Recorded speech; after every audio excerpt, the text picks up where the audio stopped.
Chief Minister Dr. Manik Shah today formally inaugurated the state-level launch of the Maska Abhiyan, marking the 8th year of this significant public health initiative in Tripura.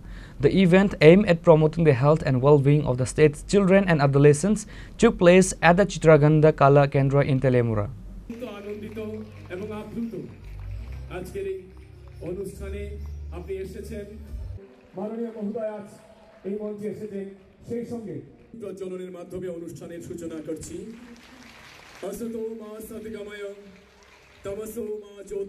Presiding over the function as the chief guest and inaugurator, Chief Minister Dr. Manik Shah hailed the Maska campaign as a remarkable phase in the evolution of Tripura's healthcare system.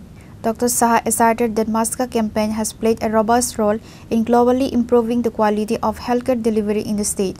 The Chief Minister issued a clear message urging everyone, particularly health workers at various levels, to play a vital role in making this year's statewide campaign a grand success, just as they have in previous years.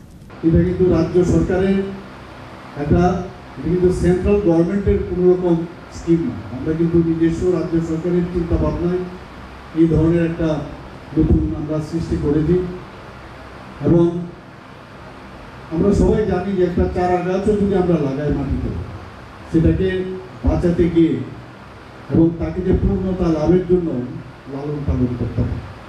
সেইভাবে আমাদের সমাজে যারা শিশুরা আছেন, যারা কৈশোররা আছেন, তাদেরকেও লালন পালন যদি করতে হয়, তাহলেও যে আমাদের যেভাবে ওনাদের যে স্বাস্থ্য পুষ্টির বিকাশ সেগুলো এবং তাদের যে জ্ঞানগত বুদ্ধিমত্তা সেগুলো ডেভেলপ করতে গেলে যে বিষয়গুলো দরকার, প্রথমে যে ফাউন্ডেশন যদি একটা হিউম্যান বিইং না হয়, তাহলে আগামী দিনের যারা আমাদের প্রজন্ম, যারা আমাদের ভবিষ্যৎ, তারা কিন্তু প্রকৃত অর্থে সমাজের জন্য তারা কাজে আসবে। সেই দিশায় কিন্তু আজকের এই অভিযান, মানে আজকে 8 বছর ধরে এই অভিযান চলছে।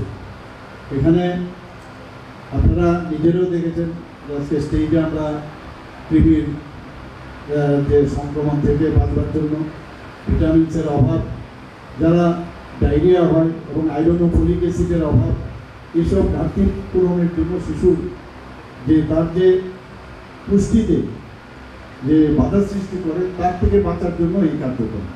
MLA Kalyani Saha Roy and other speakers also addressed the gathering, elaborating on the various facets of the campaign. কৈশোর সুস্থ শৈশব সুস্থ কৈশোর, এই রাজ্যে তো আগে অনেক সরকার ছিল। আমি কাউকে নিন্দা না করে আমাদের যেটা আনন্দের, আমাদের কাছে যেটা গর্বের, যে মাননীয় মুখ্যমন্ত্রী সুস্থ শৈশব সুস্থ কৈশোরের প্রতি নজর দিচ্ছে। আমরা বলছি আজকে শিশু আগামী দিনের আমাদের ভবিষ্যৎ, কিন্তু প্রত্যেকটি শিশু যদি সুস্থভাবে জন্মগ্রহণ করে এবং সুস্থভাবে যাতে তাদের প্রতিপালন হয়, রোগ নিরাময় নয় রোগ প্রতিরোধ করতে পারে, তাদের জন্য মাননীয় মুখ্যমন্ত্রীর উদ্যোগে এই প্রোগ্রাম আমাদের রাজ্যে শুরু হয়েছে। আমরা চাই প্রতিটি শিশু সুস্থভাবে জন্মগ্রহণ করুক, তাদের শৈশব সুস্থ থাকুক, তাদের কৈশোর সুস্থ থাকুক। তার জন্য আজকে এটা 8ম পর্বের আজকে আমরা তেলিয়ামুড়াতে সেই প্রোগ্রাম মাননীয় মুখ্যমন্ত্রী সেটা উদ্ঘাটন করেছে। The event saw the presence of several dignitaries, including MLA Kalyani Saha Roy, State Health Secretary Kiran Geet, and Additional District Magistrate Abhijit Chakraborty. Numerous awards were distributed to health workers and institutions from across the district for outstanding performance in various categories of the healthcare system. Reporter Behiran Moy from Teliamura, Chinikhora.